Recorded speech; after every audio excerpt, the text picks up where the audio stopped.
মির্জাতে কাকরাবন বিধানসভা কেন্দ্রে মির্জা বাজারের একজন ক্ষুদ্র ব্যবসায়ী নাম হচ্ছে পঙ্কজ সরকার। ওনারা স্বামী স্ত্রী মিলে, ওনার স্ত্রীর নাম হচ্ছে অঞ্জলি সরকার, 32 বছর ওনার বয়স। তারা সেখানে একটা ক্ষুদ্র ব্যবসায়ী, তারা দোকানদারি করেন, রুটি তরকারি বিক্রি করেন বা স্টেশনারি টুকটাক সেখানে জিনিস রয়েছে। রাত 11টা নাগাদ ওই এলাকায় দোকানের কাছেই সেখানে বাড়ি হচ্ছে কাকরাবন বিধানসভা কেন্দ্রের মাননীয় বিধায়ক জিতন মজুমদার। উনার ভাতিজার নাম হচ্ছে মান্না মজুমদার।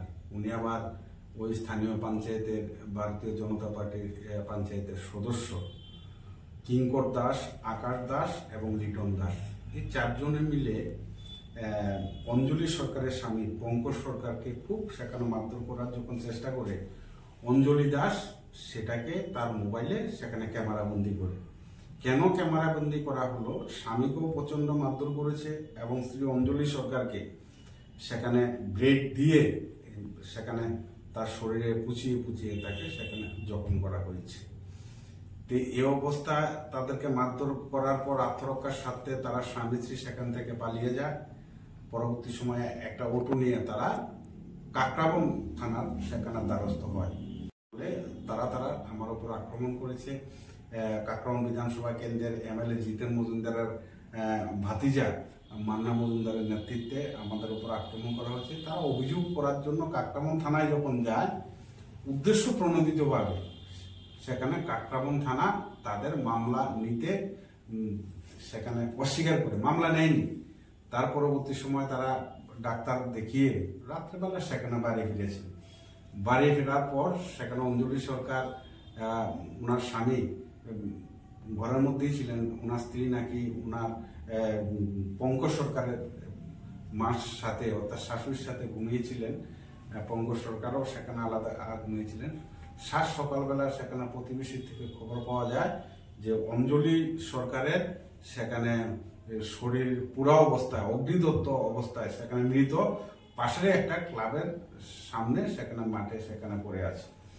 এই ঘটনা দেখার পর এলাকাবাসী যখন থানাকে বারবার ফোন করেছে যে একটা মহিলা অগ্নিদগ্ধ হয়ে সেখানে পড়ে আছে, মৃত, আপনারা আসুন, খুব অবাক করার বিষয় সেখানে পুলিশ সেখানে উপস্থিত হয়নি। তারপর এলাকার মানুষ ফায়ার ব্রিগেডকে সেখানে খবর দিয়ে ফায়ার ব্রিগেড যায়। ফায়ার ব্রিগেড যাওয়ার পরও থানাকে রিপোর্ট করা হয়, সেখানে পুলিশ সেখানে উপস্থিত হয়নি। গতকাল রাতের 11টার সময় যে ঘটনাটা ঘটলো, স্বামী স্ত্রী থানায় গেলেন, সেখানে পালিয়ে গেলেন, সেখানে মির্জা এলাকার থেকে সেখানে প্রাণের বয়ে। কাকরাবন থানা তাদের অভিযোগ নিতে সেখানে অগ্রাহ্য করেছেন। এলাকার মানুষ অগ্নিদগ্ধ অবস্থায় খবর দিয়েছেন পুলিশকে, পুলিশ আসেনি। ফায়ার ব্রিগেড সেখানে পুলিশকে খবর দিয়েছে সেখানে, তারপরও সেখানে পুলিশ আসেনি। তার রহস্যটা কি? তার রহস্যটা এই খুনের সাথে, যেহেতু মান্না মজুমদার ভারতীয় জনতা পার্টির কাকরাবন বিধানসভা কেন্দ্রের বিধায়কের সেখানে ভাতিজার নাম সেখানে জড়িয়ে গেছে, সে ভয়ে সেখানে পুলিশ সেখানে মামলা নিতে চায়নি। সেখানে নির্যাতিত পরিবারের, সেখানে আক্রান্ত পরিবারের সেখানে পুলিশ সেখানে পাশে সেখানে দাঁড়াতে চায়নি। প্রমাণ, সেটা তো প্রমাণিত। রাত্রে 11টার সময় আক্রান্ত হয়ে তারা পালিয়ে কোনো ক্রমে আত্মরক্ষা করে থানায় গেলেন। থানায় সেখানে পুলিশ প্রশাসন তাদের পাশে দাঁড়ায়নি। এ একটা প্রমাণ। দ্বিতীয় প্রমাণ হচ্ছে সকালবেলা অগ্নিদগ্ধ অবস্থায়, যখন মৃত অবস্থায় সে মহিলার লাশ যখন পড়েছিল ক্লাবের সামনে, এলাকার মানুষ সেখানে পুলিশকে খবর দিয়েছে, আপনারা আসুন, একটা লাশ পড়ে আছে। পুলিশ কিন্তু আসেনি। ফায়ার ব্রিগেড গিয়ে তাদেরকে পুলিশকে ইনফর্ম করেছে, তারপরেও কিন্তু সেখানে পুলিশ যায়নি। রহস্যটা কি? রহস্য তো একটাই, সেখানে বিধায়কের ভাতিজা এবং পঞ্চায়েত সমিতির সদস্যের ছেলে এই ঘটনা জড়িত বলে সেটাকে সেখানে তাদের পার পাইয়ে দেওয়ার, সেখানে তদন্তের, যাতে যে সমস্ত জিনিস তদন্ত করতে প্রয়োজন সমস্ত কিছু যাতে নষ্ট হয়ে যায়, সেই কারণেই সেখানে এই ঘটনা করছে পুলিশ প্রশাসন। এটা কি খুন না আত্মহত্যা বলতেন? এটা খুন পরিকল্পিত। আত্মহত্যা করবে কেন? এটা তো খুনের সেখানে পরিষ্কার, একটা সাধারণ মানুষও সেখানে বলতে পারে। রাত 11টার সময় তাদের উপর আক্রমণ, তারা থানায় গেলেন স্বামী স্ত্রী মিলে, সুস্থ অবস্থা, থানাতে গেলেন, থানায় সেখানে অভিযোগ করতে চাইলেন, থানা অভিযোগ নেয়নি। সকালবেলা তার সেখানে মৃতদেহ পড়ে আছে অগ্নিদগ্ধ অবস্থা। এটা তো পরিষ্কার, সেখানে আত্মহত্যার কোনো ব্যাপার নেই, পরিকল্পিত সেখানে খুন করা হয়েছে তাকে।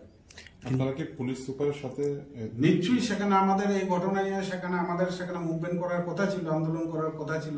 আপনারা সবাই জানেন যে মহামান্য প্রধানমন্ত্রী আসবেন সেখানে ত্রিপুরেশ্বরী মায়ের মন্দির সেখানে প্রতিষ্ঠাতা করার জন্য, সেখানে সমস্ত কর্মসূচি প্রশাসন থেকে সেখানে নিষেধ করা হচ্ছে। তারপর আমরা দেখি এসপির সাথে কথা বলবো আমরা আমাদের দলের তরফ থেকে, যাতে তদন্তটা যাতে অন্তত সঠিকভাবে সেখানে করা হয়।